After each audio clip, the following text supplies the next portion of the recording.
Hello, Emily Miller. Okay, Richburg. All righty. How are you? I'm okay. How are you doing? I'm good. I am looking out my window at the storm clouds coming my way. It's about to rain here. Thank Girl, I'll goodness. tell you what. There's a lot of people here already, a lot of people in Awesome. the chat. People are talking about the weather. It's cold, it's raining. There's a bomb cyclone. It's going to really, you know, rain, but, I we're mean, all. I'm so glad I'm not further north in California because they're getting hammered. Yeah, they're getting hammered. Well, if it's not extreme heat, then it's rain. So and extreme weather. So Indeed.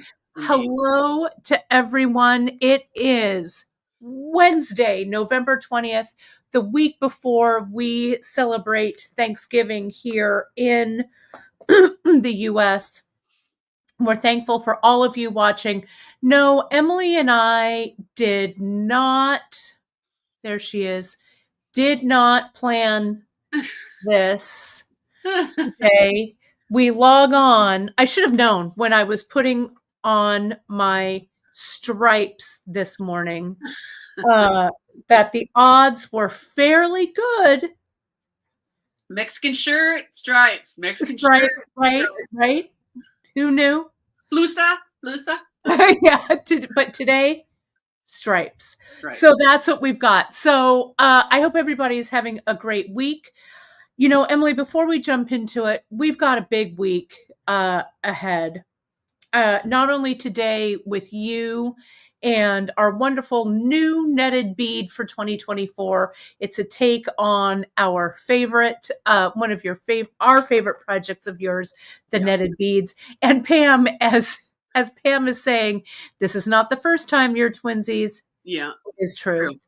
And don't let me forget this. Joy has a question. Can you adjust the pattern for small beads for the smaller core? Will you Sure. you'll get us for that. Okay, Yep. perfect. Other things we've got going on. Today's Wednesday the 20th. Tomorrow, the 21st, is the third Thursday earring.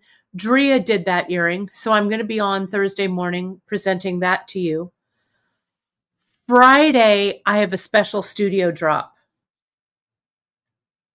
Do you want to know what it is, Em? I hate to, when I left Fresno a couple weeks ago, you pressed some beads into my palm. I did. And I put them in my car. I have little pockets behind the steering wheel. And I put them in my car, and I was in traffic the other day, and I'm like, what's in, I'm bored. What's in this little pocket right here? And I'm like, oh, my beads. my beads. So I tuck them back in there again because they're kind of safe. And gosh, nice beads. So I'm thinking that there might be some trade beads involved. Well, there aren't, if you can believe it, Emily. I can't believe it. So I know. So you know how I pressed into your palm, just some little beads, right? Some little trinkets. Well, Friday is going to be trinket day. You may remember, and I gave you some pieces from when I traveled to France this past summer. My French adventure, when we beaded in the south of France, it was amazing. Music playing in the background. Yes, it was very, and me drinking my tiny cups of coffee all over Dufour. I went to the French flea markets, the Grand Vigne, on that Sunday. And I went to a couple in other places that we traveled to. So I have a whole cache of treasures. Goodies. Treats. I've got medals. I've got textiles. I've got just all kinds of and little. Did you go to Lourdes too? I did. There's things from Lourdes.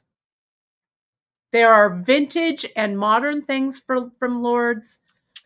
It's going to be so fun. So that's dropping on Friday. Stay tuned to the newsletter because it's going to be dropping, I think, a little later than the midnight hour because I need all the time I can get to get this drop all squared away for you. But on Friday, our free tip Friday, I'm going to talk about all of the little trinkets and stuff. We're going to talk about the 2 retreats we've got coming up. I'm going back to France. That's going to be up. You can join me in France, buy your own trinkets. There's going to be more on that. We have our retreat coming up next year in San Juan Bautista. So we're going to touch on that so you folks can put it in your calendar, the dates, but more details will be coming. So Friday, we're going to talk about that. Then Saturday, I'm going to do a special little stitch in with you on Saturday morning. I'm feeling kind of cozy, which is, like this sweater here and things. I want to be cozy and I want to do a little stitching on Saturday morning. So I have a fun little project. You're going to have to stay tuned to the newsletter to see what it is, but it's using one of the shaped beads that we have here at Beadshop. And it's perfect for the season. So that'll be Saturday at 10:30 a.m. Pacific. So I'm going to see you like every day between now and Saturday. And Mary Ellen, how exciting for you. Congratulations on your retirement. Yes. We would love to have you on the retreats. And you know what? Travel solo, get on that plane, put on some sunglasses. That's what I do. I pretend I'm incognito. Please, no photos. And then when you land, you'll be in the arms of friends at the retreat, right? Yeah, and Emily has seen me in my sunglasses, and please, no pictures. There was a trip that the last time we went to Bead and Button, might have been the last Bead and Button. Yeah, might have been. There was someone sleeping in the row over from us with a scarf over their head and their sunglasses on over the scarf to hold it in place. Yes. And I have a picture of Kate mimicking that, but it was hilarious. And it was very, I want to be alone. Yes, I want to be alone. It was very Garbo of me. Very Garbo. Anyway, so we've got a lot going on this week. We've got a lot of fun. And Janice, thanks so much for putting the newsletter link up at the top. If you just go to our homepage, jump in, get yourself on that newsletter. It's the best way to stay current and connected with everything that we do here at Beadshop. And my mom is saying, I know what the Saturday project is and you'll love it. Thanks, Mama. My mom and I had a couple of real fun days earlier this week, Monday and Tuesday. We had our quilt group. We did some quilting. I did a quilt class this weekend. So if you watch my socials on my Kate Richburg Insta, you'll see the piece that I made. And Emily, it's already at the quilters. Oh my God. I know. I mean, quilting there are these stages, it's sort of like knitting too, there's passionate excitement about starting and then an acquisition. And then there's swatching, which is sort of a low point. Yeah. And building up to, oh my God, starting and getting going. And then you're kind of in the doldrums again of just knitting for a while. Yeah. Right. Yeah. And then you get to blocking and it's super exciting, but that is exciting. Yeah. Well, I was super excited. We had a great time. The woman I took the class from, her name is Dora Carey, and she, pardon me, she owns a shop over in Paso Robles, California. It's called Orange Dot Quilting. And she has quilt patterns and stuff. Her shop is just darling. But it was really interesting. It got me thinking about creativity and stuff. Because, taking a class, what do I want to say? Taking a class, it's kind of like Christmas morning, right? It's super inspirational and it gets you going. It is. It just, you get so excited and it's like you're opening gifts on Christmas morning. Yeah. I felt that way on Saturday and Sunday. I spent the day with my beloved friends, Fiber Sisters at the Fiber Art Guild here in Fresno. And we were all sewing. And the point, and then we'll get to Emily's terrific bauble, but I really wanted to share this because being in that class really reminded me of being here with you folks, my dear bead sisters and brothers, here on online that we do every week. Dora emigrated to this country from Romania, and she grew up under the harsh Romanian regime. She's about our age, somewhere between, our age. And so she had, some hard times growing up, not a lot of ways for creative people to get fabric or yarn or whatever. But she talked about how she started her creative career by stitching toys, beautiful toys, stuffed animals, things like that, that they could then sell on the black market because toys were very difficult to come by. So she taught herself how to sew. It reminded me of my love of bears and all stuffed animals, things stuffed animal. She had some of the stuffed animals that she made way back when they made the trek with her to America in the early 2000s. But she talked about how the glimmer of creativity and the creative hands between she and her sister and her mother really afforded them a better life, a creative space. And I felt that way on Saturday, just kind of the joy of wherever we are, we can come together and create. Wherever we are here around this beautiful world of ours, we can come together and create. But it was super, I don't know if I'm really retelling the story very well, but I really left very inspired. She's a wonderful quilter. Her name is Dora Carey. She has a charming shop here in Paso Robles, California, and her patterns are really fantastic. So it was a fun little filling of my creative well this weekend, and I finished it, and the quilt is off to the quilter. So I'll show it when I get it back. That's lovely. It's so smart to get it done and get it out as fast as you can. Yeah, never done that before, but I saw the quilt. It has Millennium fabric in it, Emily. 2000, the year 2000 fabric. So ask me how long I've been working on that quilt. Well, but anyway, fabric does go bad. The thing I've always liked about beads is they don't really go bad. Fabric, you kind of take care of it a little bit and, refold it and dust it and, keep it clean and not moldy and those kind of things. Beads for me, because they don't ever age really. It's not true. They actually do age a little bit, even in the tube. But really, I love that I can work with beads that are a couple hundred years old, and I can work with beads that were probably made a month ago. And pardon me. Yeah, no, I love it. Those little crafting treasures that are passed on throughout the years. And you folks are going to see that on Friday. I have some treasures that I'm dropping. I bought some textiles. Can't wait to see. That are from the late 1800s. Wow. I cannot confirm or deny how much I love them, but I think we'll have fun with them. Awesome. So today I wanted to let everyone know, you may have seen this at the beginning of the show. Emily, of course, is going to do her netted beads, which we're going to get to in just a second. But today only, it's the 20th of November. I did a viewer exclusive coupon, my friends, so it's nowhere else.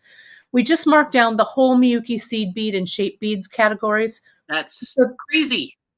So that includes the drops that Emily is incorporating into her netted bead today.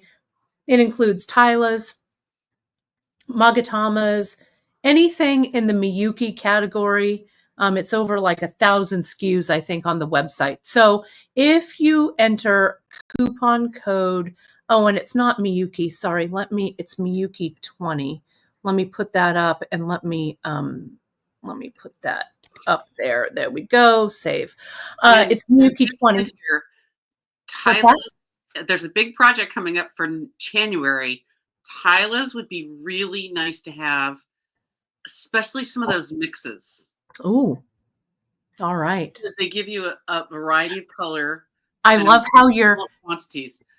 Telling this secret. Don't tell anyone. But the Tylas could be making an appearance. twice next year in Right. an unusual and Right. fun location. Right. Yes, yes, it's gonna be fun. Hmm. Well, speaking of fun times, Em, Yeah. You want to get ready? You want to go? let's get into it. Yeah, let Okay. me, I'm So gonna take this banner off. before you change over cameras, Okay. last week we talked a little bit about using the bead spinner for other things, Uh-huh. and I mentioned that French beaded flowers. I am an admirer, but I've also been making beaded Christmas trees for quite some time. I'm Right? gonna solo you so people can see this Okay. thing. And I had a little moment this morning to unbury these through the Christmas ornament situation. Luckily, they were in the first box that was on top, which was all good.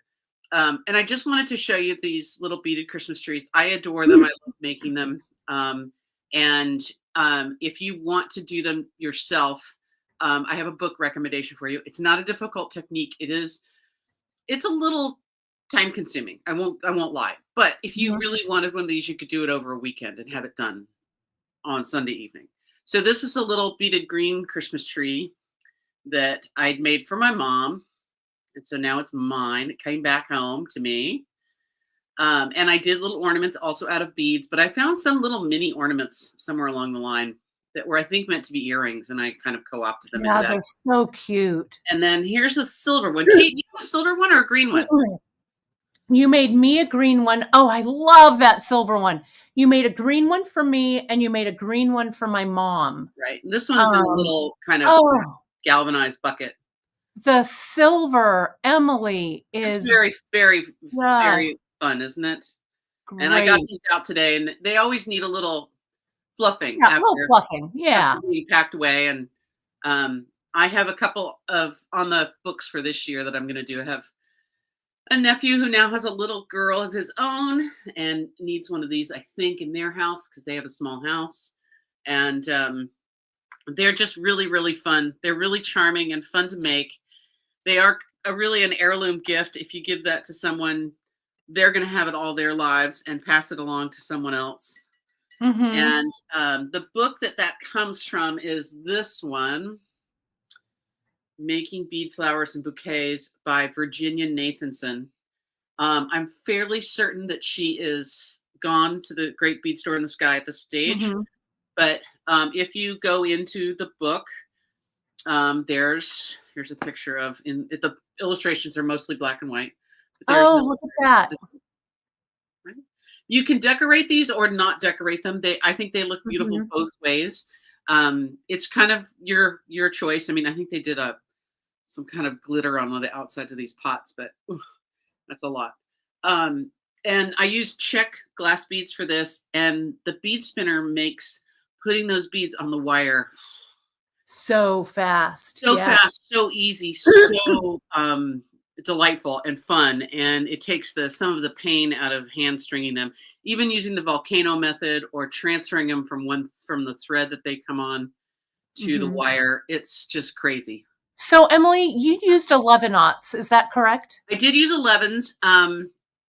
So the pattern calls for 3 hanks of beads. So there's many places in beadland where measurements are kind of unique to our industry.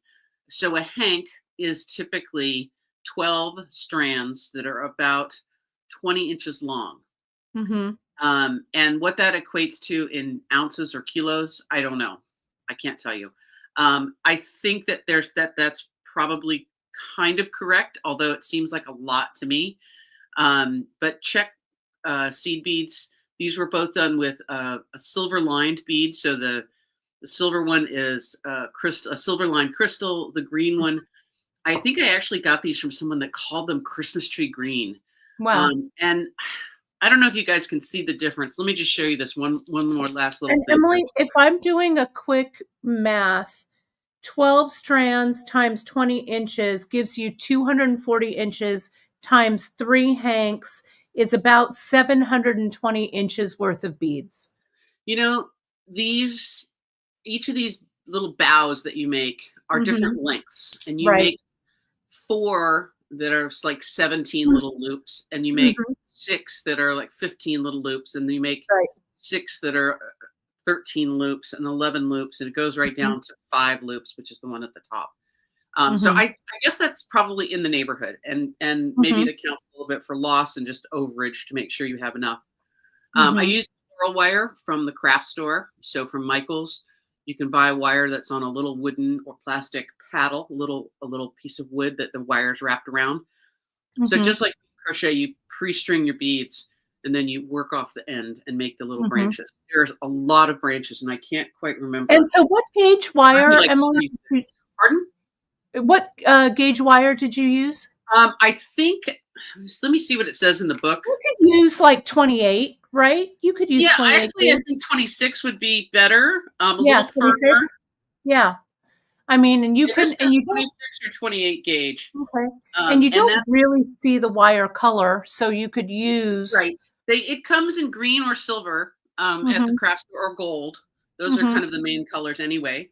Um, so the But silver one is you could use our craft wire, right? You could use Parawire? oh yeah, the Yeah. silver one. The beads on the silver one actually are square hole beads. So I don't know if you can quite see this online well enough, but the reflectivity of them is a little more sparkly than round hole beads. So these are the same size bead, but the hole inside is actually round. So the sparkle is a little more subdued in the round hole ones. And really, whatever you get or whichever you have, as long as you don't mix them or have it start and stop, I think you'd be fine. Mhm. But they do look a little different to one to the other. Mhm. So it just sort of Mhm. depends on what ones you get. Em, would you flash that book one more time? Absolutely. There we I go. believe she's got 2 books out. I think this is the first one. And this one definitely has the basics of the very beginning of how to make this. Oh, here's another Christmas tree picture. It just doesn't have them in color. So Right. it's very old school. I don't even remember. I'm sure this was published like in the 60s Mhm. initially. Oh no. Oh yeah, original copyright is 1967. Oh, So there you go. It's there just a you go. year younger than me. Yeah. So So you make all the branches, you attach them to, I use some baling wire in the middle, so heavy Mhm. duty wire in the middle. Mhm. You use some floral tape. You could use in the green tree or in the white tree. You can use brown as well if you want the trunk to be a different color, but I happen to use green and white. Mhm. And all that kind of stuff you can get at Michael's. The Mhm. floral tape is very readily available, so Mhm. easy to come by. I used plaster of Paris to set them in the containers, Mhm. and I left the wires at the bottom long enough to kind of bend into a knot. And I literally think I went outside and scooped up some rocks and stuck them in there, Mhm. and then Mhm. poured the plaster of Paris on top of that to make it heavy. So it is Mhm. kind of nice to have it be kind of weighted at the bottom, so it's Mhm. not so tippy. And then I put little glass blips, these little vase filler kind of guys. Yes. Yes. I just kind of tuck those in to cover up the plaster. And I take them out when I put them away. So the Mhm. little blips, and I have some like stones, I have some like rose quartz and some other things just kind of Yeah, in there. they're really fun. Yeah. Janice was asking, and we've threatened to do this for a while. We always Mm. talk about it. So maybe next year is the year that we maybe do this starting in July, you know? Yeah, yeah. I mean, I have attempted to contact the publisher through the publisher, Mhm. the copyright holder, and have gotten Mhm. no response a couple times Mhm. now. So, if you want to support them by getting a hold of the book for yourself, I can certainly walk you through the techniques and how I did it. And Mhm. it's really not very difficult. It's Mhm. quite doable. Mhm. And we could put together enough beads for you to buy. I could do a more scientific round next Mhm. time on Mhm. measuring the beads. But it's so fun. But I think you've given enough info. And Stem Hilly is saying the book is on Amazon for about $10. Right. That would be fun. Yeah. Um, No, it's a lot of fun. Yeah. mhm. I mean, there's a bunch of other projects in this book as well. So Mhm. it doesn't have to be just that one thing that you make out of it. There's a Mhm. bunch of other things. Mhm. And there are Well, a bunch of other beaded flowers. So. Well, thank you so much for sharing it. I know that you've gotten everybody into the holiday spirit for sure. So let's talk a little bit about it for next year. I know we've always threatened Yeah, it, but absolutely, um absolutely. And you know, I saw the Hanukkah bush reference. I did actually make a brilliant, lovely icy blue one for a friend as her Hanukkah bush, oh, how fun. um, with the silver underneath, so it was blue and silver. It was, and Oh, I thought it came out very pretty. Unfortunately, I didn't keep a picture of it oh. somewhere along the way. So, You know what I would love to see, Em? You could also do it in fall colors, so it could just be a fall foliage oh yeah, you could do it. tree I mean, and mix those it could up. really. Be There's so no. fun. It would be beautiful in gold. Yeah. If gold is your scheme for the holidays, I Mhm, think I don't do a ton of decorating around my house for each season. Christmas is mhm, really my only big one, mhm, and my colors that I mostly decorate in are in greens and whites. That's kind of my, mhm. I kind of, or greens and silvers. I kind of gravitate towards those two, and so these kind of work into that. I have made small wreaths as well. Hold on, it's on the wall of the studio, right Oh, over I love it. I love it. what? Well, uh, I did with Emily's tree that she gave me. I collect different Christmas trees, different, um, glass ones, whatever. So they all kind of sit in a little tree forest. And the tree that Emily made me, of course, is always takes pride of place in that little So I in did that little this thing. one. It's a little dusty. Emily Miller, is there no end to your I don't uh, like I like creativity? being Look at busy. that. I wanna wear that on my head like a Good. crown. I did this as a candle surround, to put a candle in the middle. I'm gonna highlight you here. And it's very dusty. I'm embarrassed. So it's the same technique, but groups of 3 branches, and then a base of just that same baling wire or Yeah, rebar wire to tie it to. And look then at that. I think this was leftovers from the silver tree, which I just was playing around with a little bit and kind of made I don't know, you call this a garland or a flourish or Yeah. something. Oh, it's really lovely. And these ones stay out all year round, so they are tarnishing a little bit or aging a little bit, which I Mhm. don't hate, you No, know. I like it. So good fun. But yeah, the wreath is very as far as a accomplishable sort of project, Mhm. very quick, very Yeah. easy to do, and And gives that you would all be fun for prettiness. all seasons, you could I mean, hang whatever it is. you could stick a red bow on this at Christmas time, but you could leave Mhm. it up with no bow anytime, Yeah, you know? yeah. So How I forgot fun. those were up on the wall up there, right over I the love it. closet. Well, I'm gonna add your baubles Sure. to the scene. These have kind of become a tradition of ours here at Beadshop, along with the snowflake earrings that Drea makes. We're going to make those next week, another tradition around here. So, but Emily has added some Miyuki drops to this. I know that you folks, a lot of you have made these over and over every year. I've made some that I've made into earrings or used in necklaces. So, and we also have a handout, and you have what I A want to little say. graph. Yeah, an updated handout as well that's on the project page. So Yeah. you can see all of this on our homepage at beadshop.com. You can find it all linked. And the beads that Emily is using, thanks Janice for putting those up, are 25 millimeter. But you'll also talk about the 12 Yeah. millimeter ones we Yeah. have as well. Absolutely. All right, so I'll pass it over to you, Sure. and I'm excited to see this. So I started making these ages ago. Ooh, let me move my camera around just a little bit. There, that's better. I started making these ages and ages ago, and I've did them at the very first bead retreat that we did at San Juan Batista, as the Friday night project. And I love doing them. I just think they're the greatest. I've done this. This is on my third version for holiday time. So there have been 3 different iterations of beautiful, different colored, different designed beads. And you can go back and look at all the different dates. The first one was this is the first one was in December of 2017, so quite a ways back. And these are kind of in that Victorian kind of color scheme. And then last 2 years ago, we did I don't remember which one that one was. I think it's these three.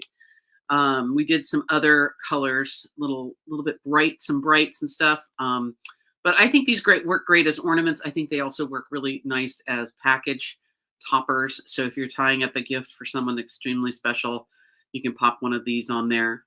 They look so nice with the leather on them, Emily. They You really, know, the it one I adds like a lot of best is flavor. this one right now. Yeah, I love it on the grosgrain. And you know Beautiful. what? It's not even tied on there. Yeah, It's just tight. love. So that's like that's when you're winning, is when the thing stays on without having to do not one more thing to it. Oh, I love You it. are I love winning, grosgrain. right? I mean, how pretty is that? Wouldn't that look cute on a little top of a package or hanging from a little bough of a tree? You can just Yes. use the loop to hang it from. It's so pretty.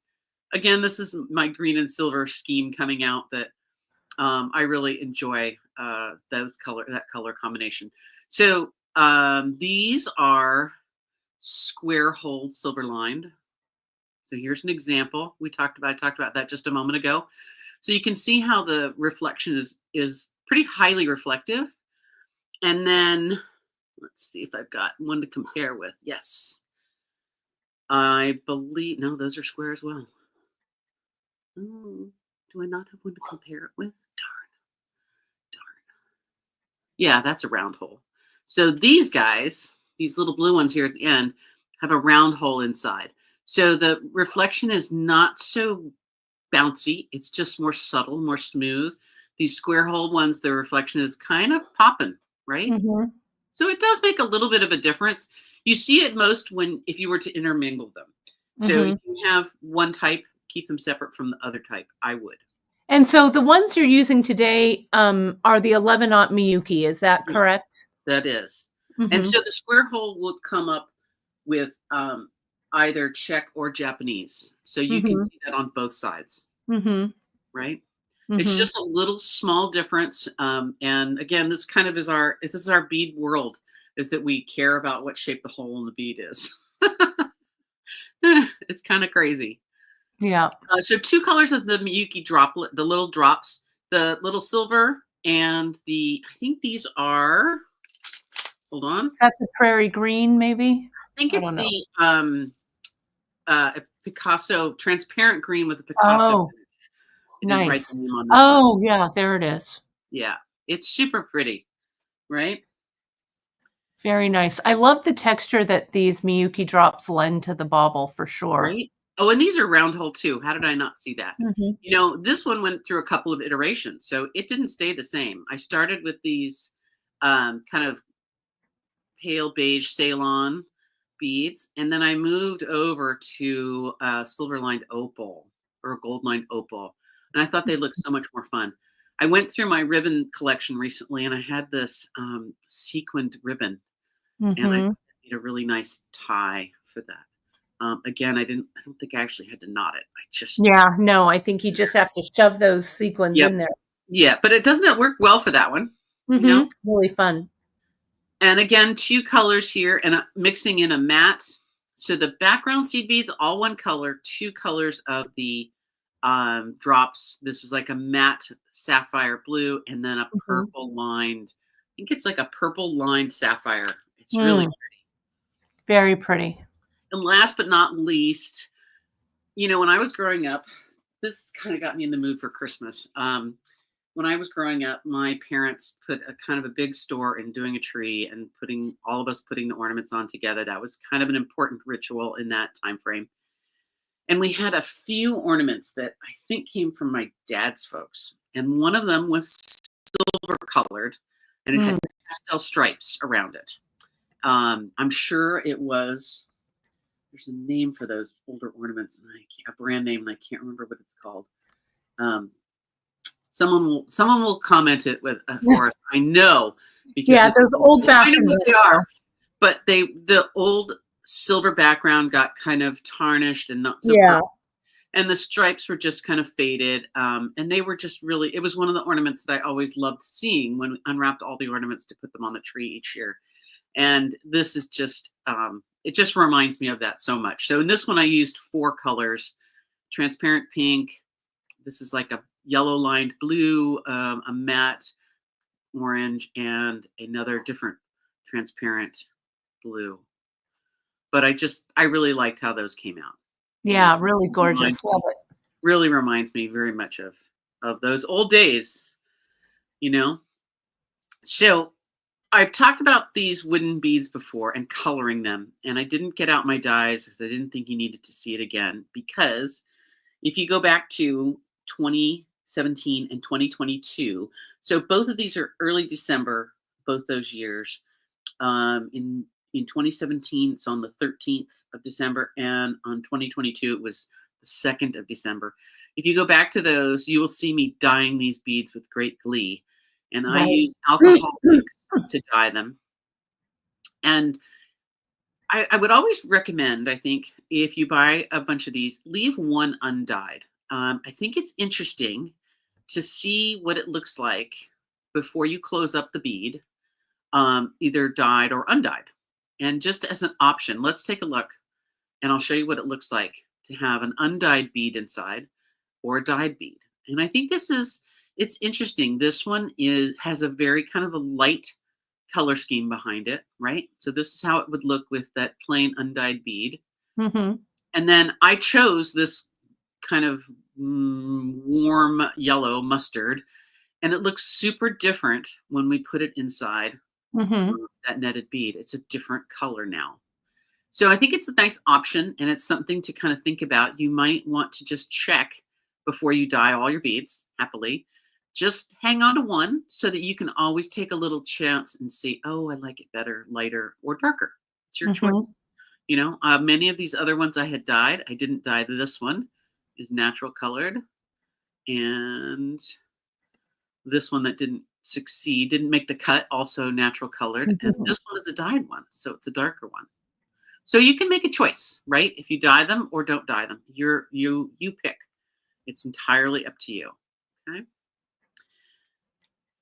So here's what we end up making is a little sleeve that will go around the bead, and we'll use these picos at the ends to draw the ends together. Okay. Mm-hmm. So the measurements for this bead may not always be perfect. You'll find with these wooden beads, they do vary a little bit, and your beadwork and your beading may vary a little bit as well. I made these so that they had 2 rows between every row of drops. And this one, I did the stripes a different direction. I didn't do the stripes this way. I did them up and down. Just an option to your choice. You can play with Mm-hmm. this as much as you like. You may find yourself with an extra row of just straight beading and with no drops in the middle of this. Because look, on this one, there's a Oh, row of drops that didn't work. So yeah. the math just didn't quite math all the way on this one. Can you see that it happened? Not unless I point it out. Right. Okay. So don't worry if that happens to you. Okay. It's quite fine, and it's kind of to be expected. The fit on this one is a little bit loose, but it's okay. I can live with that. So I've made a couple other strips here of beadwork, and I'll show you how to join those up too in just a minute. But I'm going to walk through on paper what we're going to do first.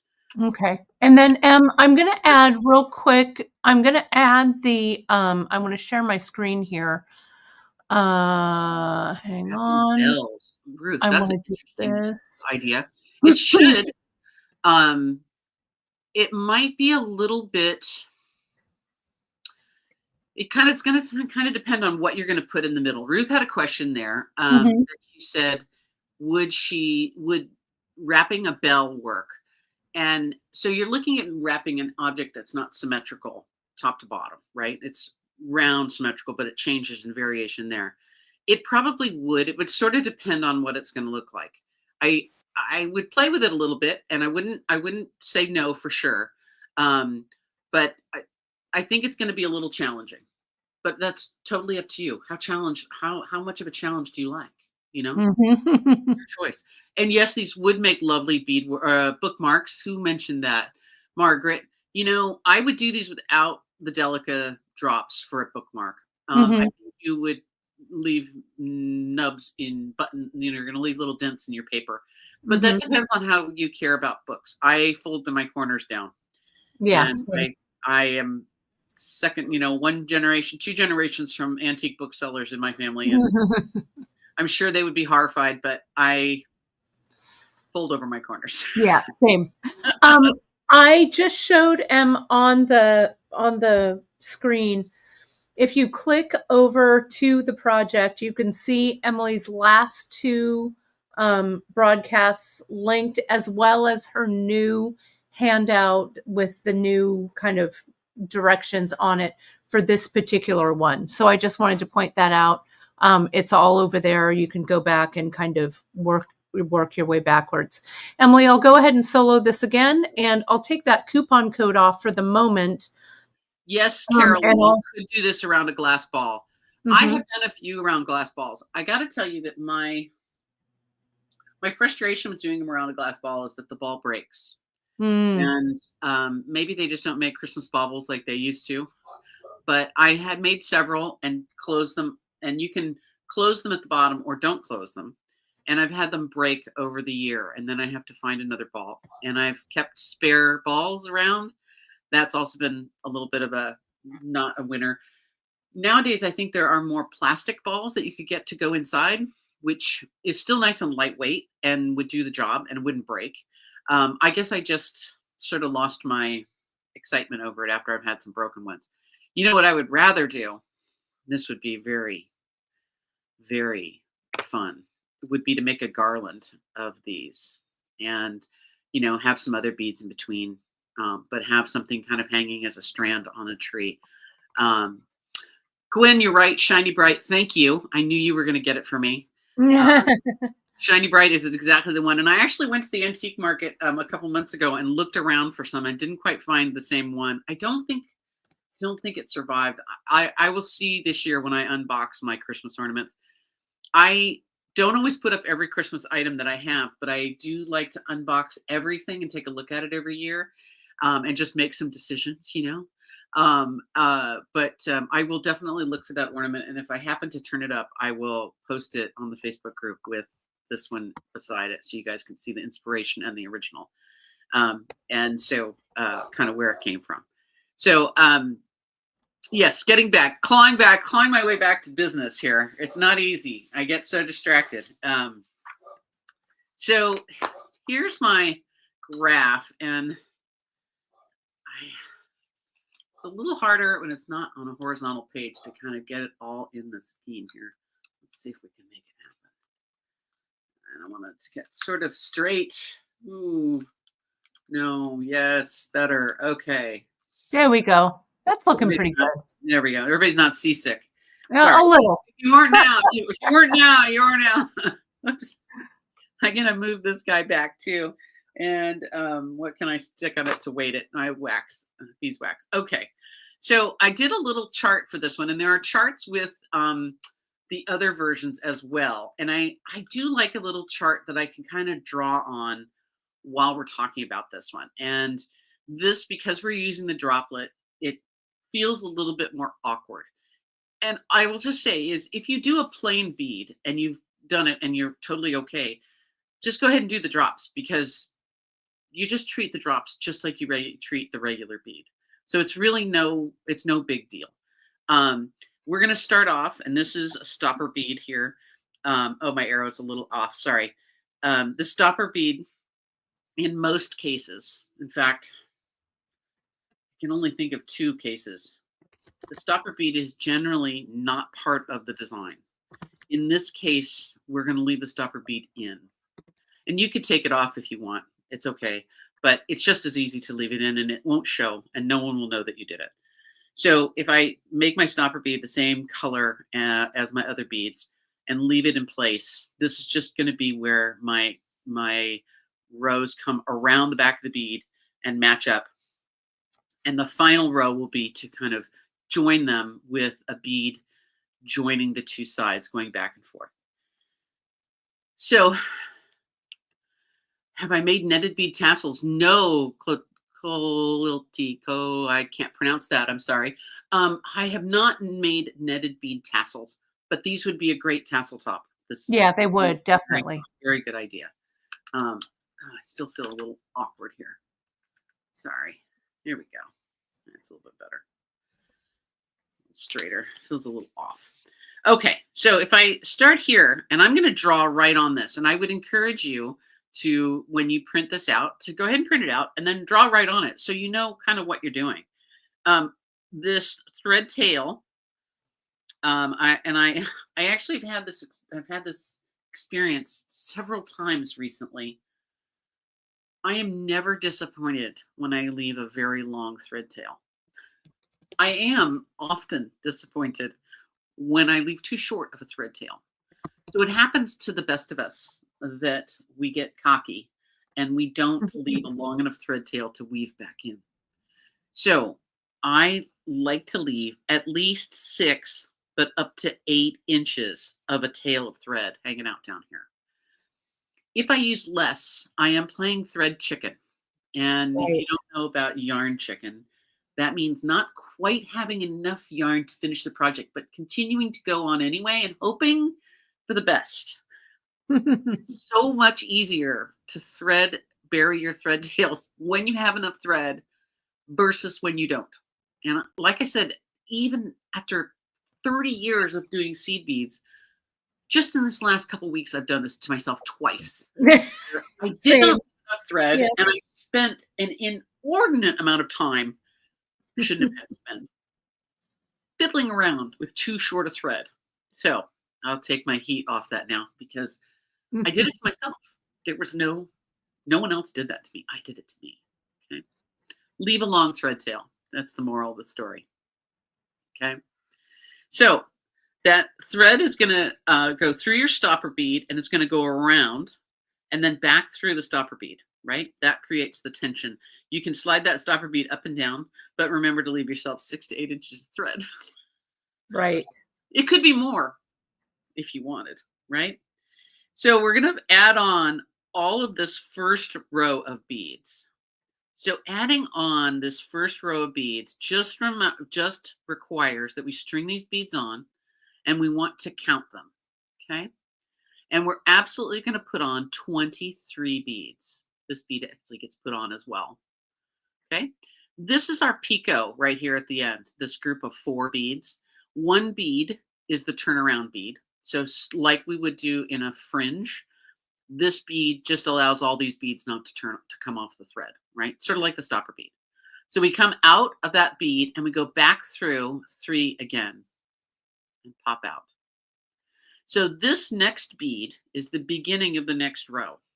And we're going to start right off the bat with using our delicate bead, our delicate drops in here. We're going to pick up groups of 3, picking up those 3 beads, and we're going to count down 4 beads to the 4th bead. 1, 2, 3, 4. So you're skipping 3, you're going through the next one, if that's easier for you. Okay. You're going to pop out, pick up 3 more beads, skip 4 again, skip 3, pass through the 4th, 1, 2, 3, 4. Here he is. And repeat that process all the way down. So we're going to end up passing out through the 3rd bead from the stopper. Stopper beads are sitting here. These are ultimately going to become part of the picot at the very end. Okay, we're going to continue on through, right? Picking up these last 3. Oh, you know what? I may have an extra bead here. Darn. We're going to go right around, turn around, come back through. Oh no, I don't. And pass out. Okay. So we're going to continue doing this little process. This row, I'm going to pick up only 3 plain beads and I'm going to pass through the delicate bead, the delicate drop. So this delicate drop is kind of flopped over on one side. When we do this next row, we're going to push it over onto the other side and that's going to make it stand up. We're going to pick up 3, count up, or go through that 4th bead, which is a delicate drop, and proceed our way all the way up and through again. turn around, and packs down. Now, where you can start to add or change the length of these picots is what will help you adjust for different sizes of beads a little bit. We can make these picots long, 3 to 4 beads, or we can make them smaller, shorter, less beads. We can adjust them so that they reach higher up onto the bead or lower. When you start moving yourself into some other sizes of beads, hold on, I actually have some visual aids right here that are kind of hiding. Some other sizes of beads, that picot length may change. And your seed, because of the seed beads you're using, that length may change as well. Some of our seed beads, as precise as these Japanese beads are, some beads are going to be slightly smaller or slightly larger than others. There's a tendency among white beads to be larger, not light colored ones, but white. So if you're using a bead that was white and then has a dyed layer on the outside, that may apply. And black beads tend to be narrower slightly than the other beads do. I think this is a vagary of the materials in the glass and the way that they're able to cut the glass in the smallest pieces. They have to make adjustments for that, just that type of glass. So you may end up having only one bead that becomes the picot, and then you have a turnaround bead. It's going to vary depending on what you're doing. This is doing a very small wooden bead and still size 11 seed beads. But if you look at those size 11s, they're a little bigger, they're a little plumper than the size 11s you see over here. So it's just a little variation, okay? We can have different colors on our picot beads on the ends if we want. And if you need a little more space at the ends, you can actually put a bead in between the picots to help cover up and make that hole at the end a little bit bigger. And this is Nice. actually something I talk about in the other handouts as well. So don't hesitate to look at those, print out those other ones and look at those as well. So we made one row to start with. We made one row with the delicate drops. We made one row going back the other way with regular seed beads, no delicate drops. We're going to do one more row with just seed beads, right? Bump, bump, bump. I did not have an extra bead here at the end. We're just right. Oops. Coming down. And then we're going to do another row with just delicate beads, okay? Or I'm sorry, with delicate drops in the middle. So these 3 that we pick up that become that bridge to the next kind of common bead, that net, you can have that be 3, it can be 5, it can be as many beads as you want. But for this project, we're doing 3.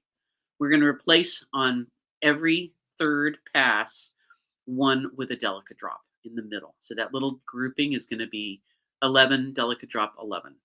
Okay. We're going to continue this until we have about 19 to 20 picots. So counting the picots at the top is the easiest way to count the rows. Each row has 1. We need to stop when we have an odd number. So one end might be 19, one end might be 18, because we're going to make one more picot down here at the beginning, and that's going to happen when we're at the very last step of this, seaming this together. Okay, so you're always going to stop where you have an odd number. The numbers don't match. I shouldn't say an odd number, a mismatched amount of picots. It could be 17, it could be 16, it could be 19 and 18, it could be 19 and 20. It just depends. The top row, the finishing row will be bigger. This one's going to be smaller. Okay. Okay, so seaming those edges together, I'll do that in just a moment, but I wanted to just start one off for you so you could see what that looked like and have all of the experiences that I can go. Ooh, beaded spider. Oh, yeah. What about that? How about a bead cap? So you could probably make a bead cap out of these by making them very short. And I think No, I think maybe that. Emily, she meant put a bead cap on top. Oh, you could put a bead cap on top, of course. Hmm. Yeah, absolutely. A biggish one for sure. When I Yeah. put these type beads onto, I think I have one here. There's a bead with a bead cap. So when I put these onto a head pin, I put a few seed beads down inside the hole. The hole in these wooden beads is really large, and the head pin is pretty fine. So it will wobble around inside there. And to stabilize it, I think I use size 8 seed beads. So I put them just enough to fill up the hole on top of the head pin, and then they're just in there forevermore. You don't even know that they're there. And I usually do black ones because it's dark in there. You know, I mean, if you wanted to do a different color, you could, but whatever color turns you on is fine. Okay. All right. So these two strips that I've got, let's see where we're at here. There's the beginning. Here's my beginning end, my picot. And here's my other end. I need to do one more row. We're off a row here.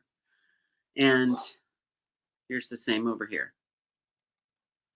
Right? Wrap right around and join these guys together without a seam.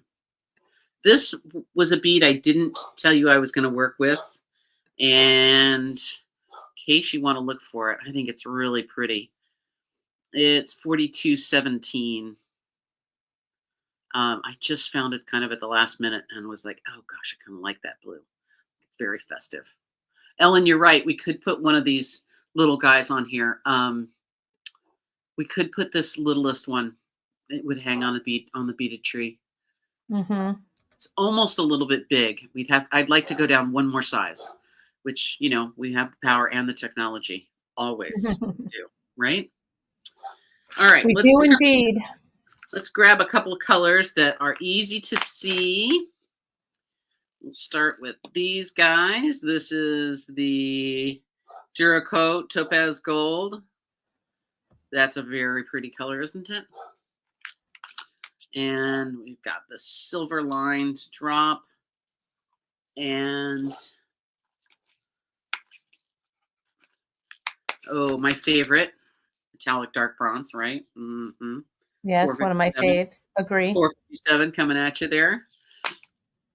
You know what? I freely like to use my favorites all the time. The other kind of silver color that I really adore is this 190. This it's like a dark Yep. silver. I love it. Metallic nickel plated. One of my faves. Yep, 190 is the color. When I think of Emily, that's the color. Yeah, I like that color. Yeah, same. I mean, I can use it for many things. I'm going to grab a beading needle. I prefer a long beading needle. Kate and I will agree to disagree over this one item. Well, I use a long beading needle sometimes. Yeah. It just depends on what it is. Like going around those curves and stuff with that bobble that you have. A long needle sometimes is a little easier because it's a little springier, Yeah. So it just depends. Oh, wow. So sometimes, this does look like a case, you might have a little bit of stuff in the eye of your needle. If you're having trouble threading it, take a good look at it. Once in a while, I'll get a needle that's got either a little flaw or it's got a little bit of waste metal in there. Yeah, I think I got it. I use the sharps needles when I'm doing bead embroidery. And another large hint here, I have been doing a lot of bead embroidery lately. So just FYI, watch your newsletters. Yep, we've got some fun things cooked up for the bead You will see some embroidery. bead embroidery coming your way. All right. So in this case, as usual, as I said before, we're going to keep this stopper bead in place for the whole thing. And so I'm going to use a stopper bead that is the same color as my other beads were, right? I'm going to bring it around. Sorry, that's little harder to see in that color. I should have bought a different color. Should have picked a different color. Okay, I'm leaving myself a long tail of thread. I got to tell you, it's a story whenever I have to spend time fixing a mistake that I made that I know better on. It is kind of the story of my life. So I'm going to just pick up a random number of beads to start with. And I can tell I need a few more. And apparently the FedEx guy or the UPS man is here. My neighborhood watch, Hope, my dog Hope is barking in the other room, which I don't know if you guys can hear or not, but okay. What did we say? 23 beads. 2, 4, 6, 8, 10, 12, 14, 16, 18, 21. That was good. 22, 23. So remember how I talked about beads being slightly different sizes, and I think it's great to look at it. Look at the size difference in these two, right? Can you see it? Yeah. In netting, which is what we're doing, this technique we're doing today, this variation really doesn't make a whole lot of difference. Okay. I'm not going to cull out either one of these beads, but if I was doing loom or if I was doing peyote stitch or some of the brick stitch things, I would have to choose between these two beads, which one I was going to go with. Neither one of them's wrong. It just means I need to pick one so that this is what I stick with for the whole project, right? Today, this doesn't really matter very much. So that variation is not a problem. Otherwise, I would have to make a decision, right? All right, let's slide that on. And of course, in the spirit of doing what I tell you to do and saying what I think you should do and actually doing it, I will double check my count on my beads because it's super nice not to have that happen. So I've got 5, 10, 15, 20, 21, 22, 23. All good? Easy, right? So I'm going to pick up my beadwork in my hand. I'm going to skip that last bead and I'm going to pass through 3. So this is building my first picot at the end. Okay. Pull the thread through. It's so funny also, I cut this long piece of thread, fairly long piece of thread. It's about 1.5 yards. As if I was going to finish this. I could have cut a 10-inch piece or a 15-inch piece, and because I'm just demonstrating. I don't know if I'm going to finish this piece or not. I do the same thing, Emily. Same. It just occurred to me that I really could have done less thread, but in any case, and this I'm using Fireline today. A small note here about threads. Quick note. I'm using Fireline a little bit with the purpose that it's a little more durable. It's a little stronger. It has a little bit of body, so it holds its shape a little bit better, and I can tug on it harder. I've been doing more and more Fireline for my beadwork than I ever used to. I still like KO. I still like Silamide. I still like Nymo. I still like all those other threads, Sono threads. Mm-hmm. And I'm going more towards this just as a trend for myself. And it's super interesting to notice. I don't use Fireline when I'm doing bead embroidery. Right. Same. It's like too much tension. And it's too firm. And my tendency will be to pull too tightly. And that's not what I want to do with my bead embroidery. So, All right. Now I'm going to pick up 3 beads. And this is going to be a Delica drop sandwiched in between a 11. I'm going to skip over 3 beads. 1, 2, 3. And on the 4th bead, I'm going to pass through. So 1, 2, 3, 4th bead. And at this point, when I pull this down, you'll see that first little net appear. And it's very kind of wibbly wobbly. It's not very stable, this first row or 2. And that's common. That's the way it's going to be.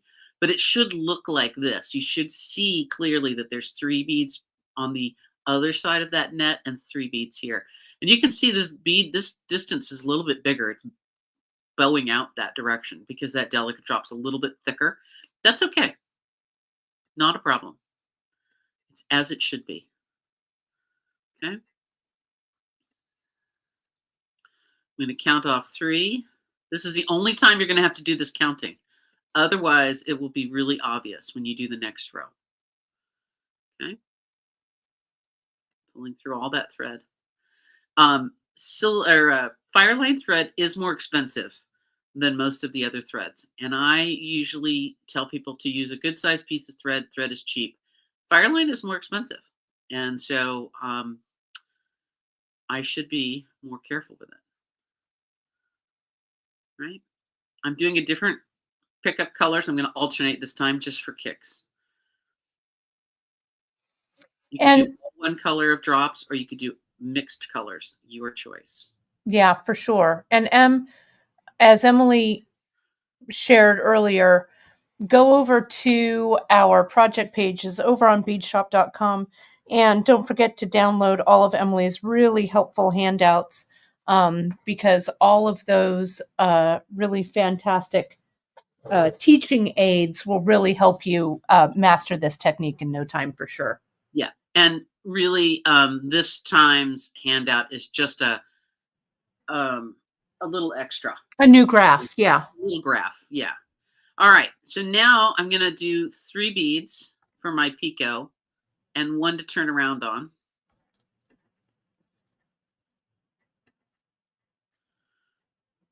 And you know what? I made a mistake. I think I missed a bead. Did I? Oh, no, I didn't. I'm good. No. Okay. I'm going to turn around, go back the other way by putting on 4 beads all together, 3 beads, and then a turnaround. And I'm going to pass through those 3 beads, just like I did at the other end.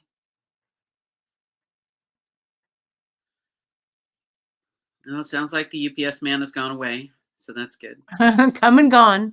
Come and gone. Well, we had the groundskeepers were here, the landscape guys were here early this morning because it's about to rain. Okay, so I'm picking up 3 beads. I'm going to skip over and I'm going to go through this delica bead, the delica drop. Okay. Speaking of delicas, I probably wouldn't use delicas in this pattern. I think they're going to be a little rough. Right, a little squared off. A little squared off. You could try it, picking up 3 beads. Now I'm using the bead that I'm going to go through. That's the net bead, or the bead that brings these guys together. Is super obvious. It's that You're a little low in the shot. There you go. Perfect. It's always going to be that delica drop, or the middle bead of the net going across, right? That bridging group of beads. And are you using 4-pound Fireline? I'm actually using 6. 6-pound. Okay. I like 4-pound. I felt like the 6 just gave me a little bit more weight here. Yeah, I've been steering myself. It's funny that you say that you're steering yourself towards Fireline. I've been using a bit more Fireline as well. Lenny's commenting that she wished it came in more colors, but honestly, the white and the graphite smoke color, those are the two. I feel like both of those pretty much cover my bases pretty well. Right. I did hear once upon a time. So here's my picot end. I'm going to pick up 3, skip the last one, and go back through 3. Right. So that picot could be longer or shorter. And I need to do 1 more row. I'm going to do just these 2 more rows of this guy, and then we were going to go to joining up. Right. I'm going to do 1 more row of just 3 beads each bridge. So as you pull this kind of firmly in the bridge that you want to aim for, the next passing through bead, it's still 4 beads away. Okay. But it's this one that's popping up, and you can kind of see it if you keep an eye out for it and you pull your tension up fairly snug. That bead will be kind of popping up there. It will be looking obvious. So I haven't actually tried this. Maybe I will here in a minute. but I understand you can color your fire line. And I do find it mostly the smoke and the gray. The smoke gray color has been a color that I have really depended on in lots of different threads for a long time. I use a lot of gray, kind of that medium charcoalish gray, graphite gray, in other types of thread, just as matter of course, because it does blend in with really everything. Okay. 4 beads. Slide them down. Trying not to bump my camera, sorry. Just did it. Trying not to and did it. Skip the one at the end. Go through 3. And then the next row would be delicate drops again. Okay. So one thing I want to just show you real quick is that this alternating of 3 rows is also going to mean that the delicate drops are going to be offset. So there'll be an up and then a down, up, down. It's going to go across your pattern in that fashion, right? There's going to be some that come down a little farther, some that come up a little higher. Okay. This was also one that I tried for this go round, and it just didn't quite make the cut. You know, I don't know, a little too contrasty, maybe. Maybe it would have been better with a natural colored bead in the inside.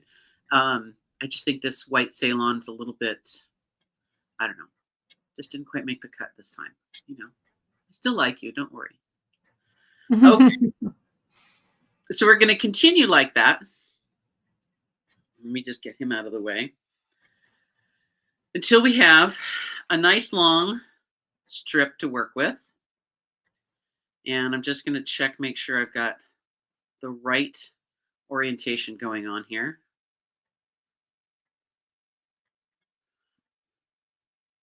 I think I do. And let's grab an awl.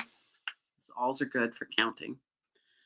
We're going to just see here. 2, 4, 6, 8, 10, 12, 14, 16, 18, 19, 2, 4, 6, 8, 10, 12, 14, 16, 18, 19. Okay, yeah, something's awry here. That's okay.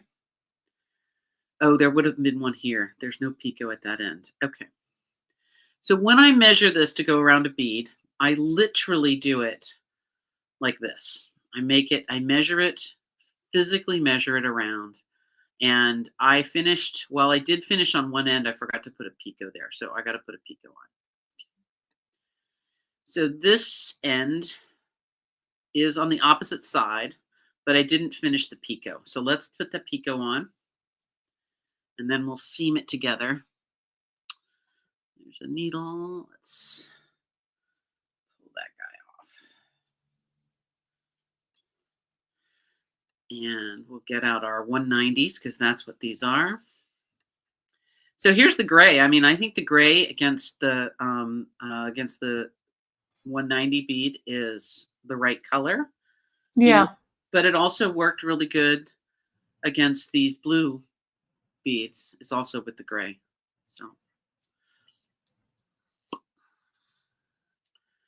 Oh, and I don't need anywhere near that many. I really like that one, Emily, with the different colors of the drops. It's so festive. Right. I like I said, I look at this and I see this ornament in my mind that I had when we were kids. And, you know, there were a few ornaments that every time they came out, I just remember feeling like, oh, another year, you know. I have one kind of heavy glass one that I know was my grandparents. And I think this other one came from them as well.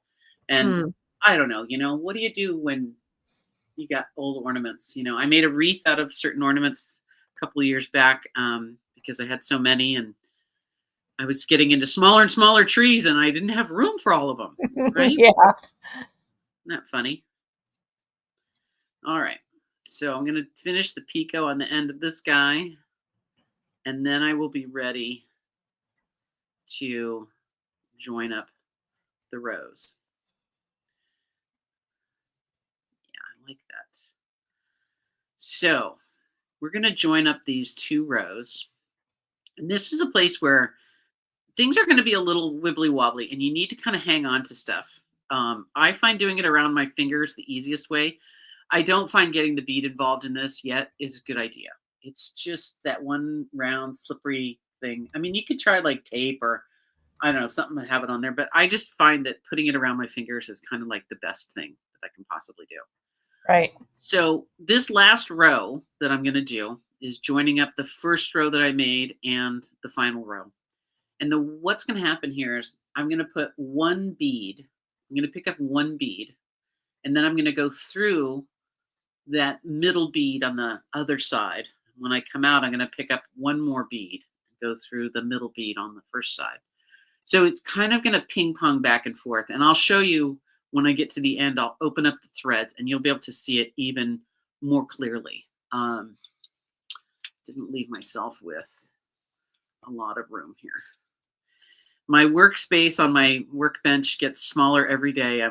This is sort of, the bead mat is like the size of a small placemat, and it gets smaller. The zone gets smaller and smaller, but because I have decorative things there too, things that I want to look at.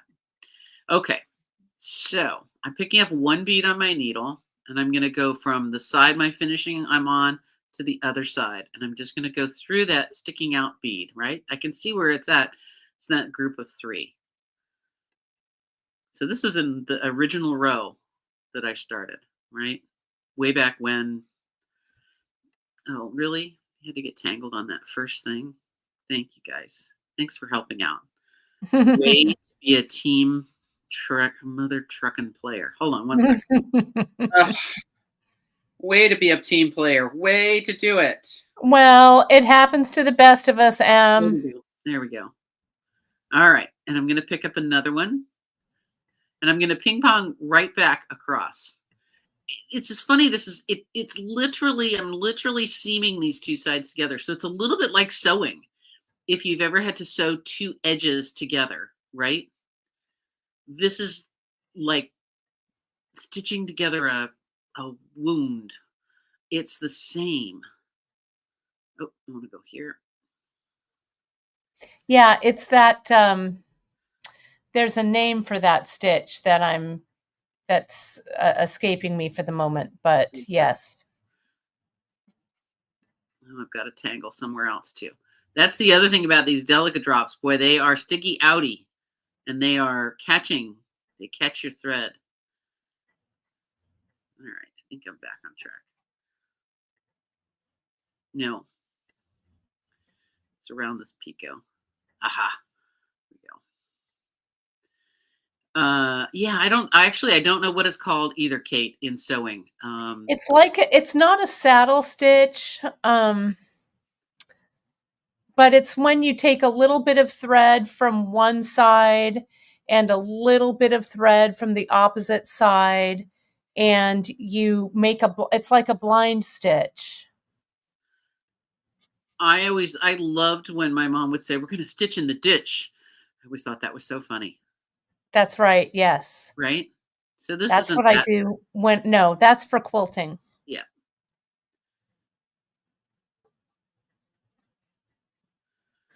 But yeah, you're zigzagging across. You're zipping it up, one from one side, one from another side.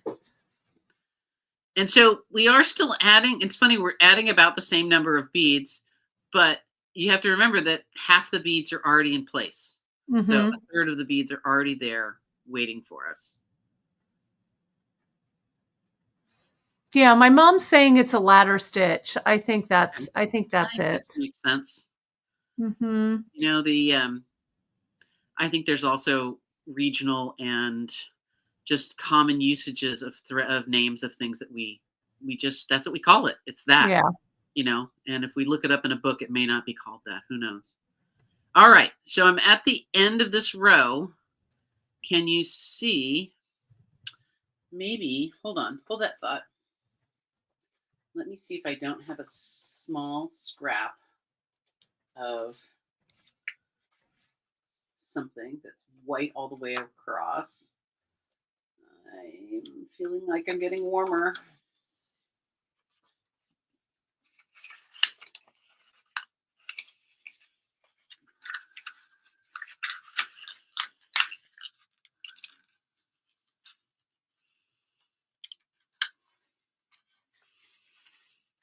Ah, how about that? Okay. Right? So literally bouncing back and forth using that center bead on each little group of three. And now I'm going to pass through where pull that up tight. Everything's going to disappear. Feel like I may have a tank. Oh no, I see, it's fine. I'm going to pass through my stopper bead.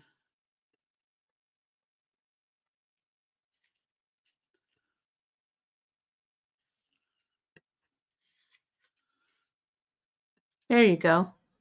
Right? Look how beautiful that is. You can't Yeah. even tell that's the seam. Looks great. Right? So my stopper bead becomes the base of my last picot. And so I need 3 beads. Slide it down. Skip the last one. Go back through 3. And into my beadwork.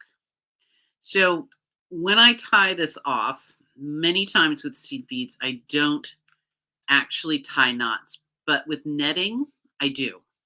Mm-hmm. So netting, most of the time we depend upon the tension of the threads in the beads to kind of hold things together for like loom weaving or brick stitch or peyote stitch. And I always talk about going in and changing directions a couple times.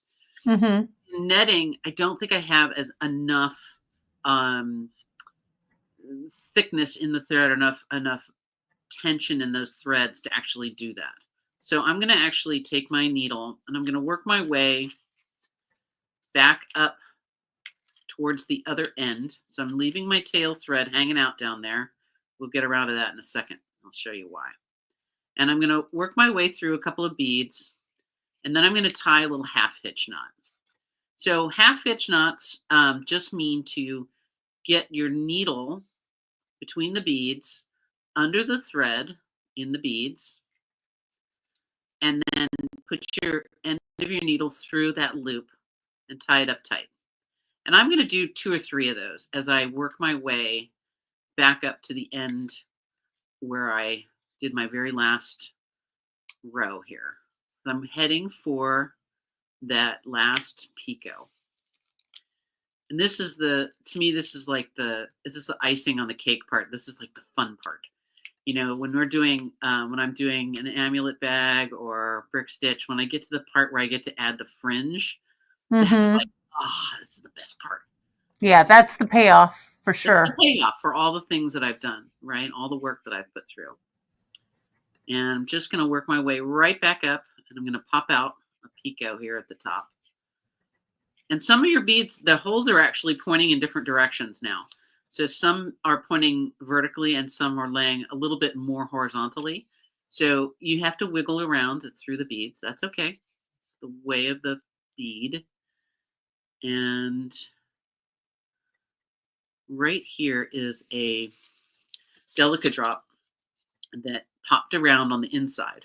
And I need to turn it around and have it be on the outside. There it is. Show it who's boss, Em. Oh, who's the boss of your beads, Kate? You or me? Me. You are. Yeah, I'm the boss of my beads. That's Right? right. Same with your fabric and your knitting needles. Who's the boss? You That's are, right. I am. I'm right? in charge of those things. That's Right? right. If you don't behave, you're gonna go back in the box and you're not gonna come out for a while. Right. You're not going to see the light of day. That's right. You You're might going get to go have a lost. long, hard thought about what you've been doing. That's right. Have a long Um, think about it. I did Go want to sit in the mention, corner. folks, just as a reminder, you can use that coupon code Miyuki20 today only as you're watching live. It will be valid through tonight, 11/20/24, at beadshop.com. And I did want to remember while Emily's wrapping things up here, I'm also going to put up our little banner because we get to chatting so quickly. So, Em, before you put that ball right in, I've put up on the screen to remind people to hit that like, subscribe and notification button over on YouTube.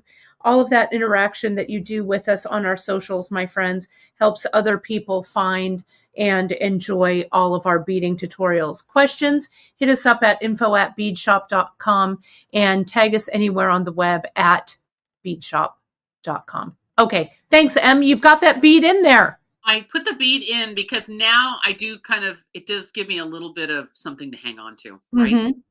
This is the fun, again, another magic zipper time. I'm going to take my needle and I'm going to go through each end picot bead. And this will This is my favorite part. it is really a fun part, isn't it? It's kind of the payoff. Yeah, it really is. I meant to do a dyed black bead for the inside of this. That might have been very dramatic looking, but we have a plain bead. That's okay. And it's a little easier to see, in all honesty, because of the contrast of the bead. That's true. God, it's getting darker and darker outside. Like, yeah, the apocalypse is coming. Yep, here comes the weather. Here comes the weather. Oh boy. I'm glad I'm not up in Redding and Red Bluff. They're getting a lot of rain today, but that's okay. We'll take ours when it comes. Nice. I don't have to water the garden or any of the plants. They're all good out there, good, getting their good drinks. So that looks great, Emily. And again, Emily's using the size 11 Miyuki seed beads, as well as the Miyuki drops, which we just love those drops. They really add a dimension to this piece for sure. And as you can see, Emily's just zipped that right around and she's cinching it up around the hole. This is the fun part. And I'm going to go around twice so that I have a stable end here. If you're making adjustments to the pattern for your bead or your purposes and you're at this stage, leave this end a little loose and go and work on the other end. Right. You cinch this all the way down. I'm confident that I don't have to worry that I've got enough for the other end. So it's just a possibility, But right. You don't want to get it too tight on that side and not have enough coverage on the other. Yeah. If you've changed beads or you've changed thread or tension or anything like that, I think it's just, I don't know. It's a little half step that you can do to kind of just make sure that it all ends well. How's that? Love it. Right. So I'm not going to bother tying off this thread, but you get the idea. I would do the same thing on the other end. You want to go to the other end and do the other end. Okay. So now I can go back to the beginning where I left my 8-inch tail up, right? Because I got to tell you, if you leave yourself not enough tail here, it's super, super. It's no fun. It's no fun. This is the beginning tail I had, the very beginning bit of my thread through the stopper bead. And I'm going to work it up the picot. It's still in the stopper bead. The stopper bead is still in place. Everyone be sure. And I'm going to work it right up. I saw Michelle was there. Hi, Michelle. Nice to see you. Glad you're here. I agree with you that any kind of little found object that you can work around is always a good call. I have these little cool kind of cases that I got for needles that I think they're supposed to hold quarters. And they are also a good thing to hang on to bead around if you want. But, you can make a cardboard tube, or if you find cardboard cores in whatever, you can use those also as forms to bead around that will come out easily. Easy to do your own. I have certainly pillaged my kitchen drawers or anything else looking for likely suspects to work around. I know I made a peyote purse one time where I beaded around a shampoo bottle to give me a big enough tube to work around. So you can get all kinds of options, go to the hardware store and look at the PVC if you want a big tube to work around. It's nice when they're kind of lightweight and inexpensive, but I see you in your mini M&M tube. That I sounds know like a exactly good what you're idea, talking about. doesn't it? Pardon? It sounds like a good idea. Oh, yeah. Right? I know exactly what you're talking about. Mhm. I get you. I see you from here.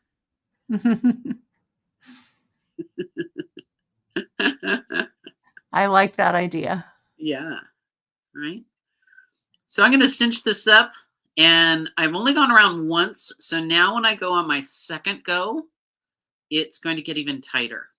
So this is a time when I really like that fire line. It just gives me something to work against and something to being very stable, and I don't have to worry about any kind of stretch or any kind of problems with it. See, even though I left myself 8 inches, look where I'm at. Look at Right. that. That's not enough. Mm. I should have left more, but I'm okay. I'll manage. Yeah, Dang it. you I can finagle it. How many times do I have to I tell everybody to leave lots of thread and I don't do it myself. It's terrible. Yeah, same. You know? Terrible. All right. Right around, get that all cinched in. Ah, and it unthreaded again. Oh, and I missed one. Oh, so I really have to go back. So anyway, cinch yourself down. See, I missed one picot. Wah, wah. Yeah, one picot, but that's easily remedied by going back through. Yep, I'm just going to slide this thread out, start again. All right. Yep. And then you have your beautiful little bead. Oh, it looks fantastic, Emily. Do you want Yeah, to bring some of your other pieces back into sure. while you're The other doing color. that, I'll go ahead and I'm going to add There's my something just shared. so much fun about all of these in a big pile too. That's super exciting. I can't wait to do this one. Because that blue color I think is just really that blue metallic is real Yeah, pretty. it's so pretty. Well, you can see here on the page over at beadshop.com, you can see here's the Holiday Netted Beads 2024 version. Has a nice photo of everything that Emily has made, and you can see a nice close-up view of these pretty beads here. So, and they're also listed here, the episode notes, supplemental handout, and then the chart that Emily shared with you today. So that's that. Well, Emily Miller, let's go ahead and solo that sucker. Look at how beautiful they are. Oh, that big pile of juiciness, right? So good. So good. Not a bad one in the bunch, I don't think. Yeah, no, I love it. And I love all the things that you have hung them from. The grosgrain ribbon has been a favorite. Yeah, I like that's those super. leather cords. They look really nice. Very pretty. And it's fun to feel like this is a real holiday thing. Would be beautiful on a package. Yeah. Um, I one of the things that I am seeing a ton of these days is purse charms. And Yeah. for the holidays, if you're carrying a fancy purse out or something, you can hang one of these on your purse. It would be Yeah, super for cute. sure. And it would give you that little holiday bump, that you need Yeah. right now in these dark days. No, it would look great. And, Margaret saying that, I mean, some of these beads in a necklace, also Oh, fantastic. most So, definitely. Some of these you would look know, great. They would look yeah, really fun in a really super fun. centerpiece. Yep, absolutely. Well, let me share back, my friends. Today, for the live broadcast, for just our live viewers, we've got that Miyuki 20 discount code, coupon code for you. You can save 20% on all Miyuki seed beads as well as Miyuki shapes, which includes those drops. That offer is valid until midnight tonight on Pacific time on 11/20/24. Well, Emily Miller, thank you so much for this fantastic Absolutely. uh, holiday kickoff. Feels really fun and cozy. We're going to have some more cozy broadcasts for you this week, my friends. I'm going to see you tomorrow with Drea, Friday for my France drop, and Saturday for a Saturday stitch in. You're gonna All take a day off next week. You get to take an yeah, extra day. Sunday. I'll put my feet up on Sunday, right? But we'll be here at 10:30 a.m. Pacific on all of those days. So I'll see you tomorrow for Third Thursday earrings. Thank you again, Em. Thanks, So Kate. Thanks, fantastic. everybody. It's great to see everyone. Thanks for tuning in. All right. And we'll see you in just a couple weeks. You've got a fun I bead know. I embroidery know. project Just you coming. wait. Just you wait. Get on those. Tila, those Tila beads, and your Miyuki beads, and some thread and some needles, some sharps. Yep. Sharps. Yep. Get in there. Get it. All right, my friend. I'll talk to you soon, Em. Thanks Bye, so much, guys. everybody, for tuning in. See Thank you you. soon.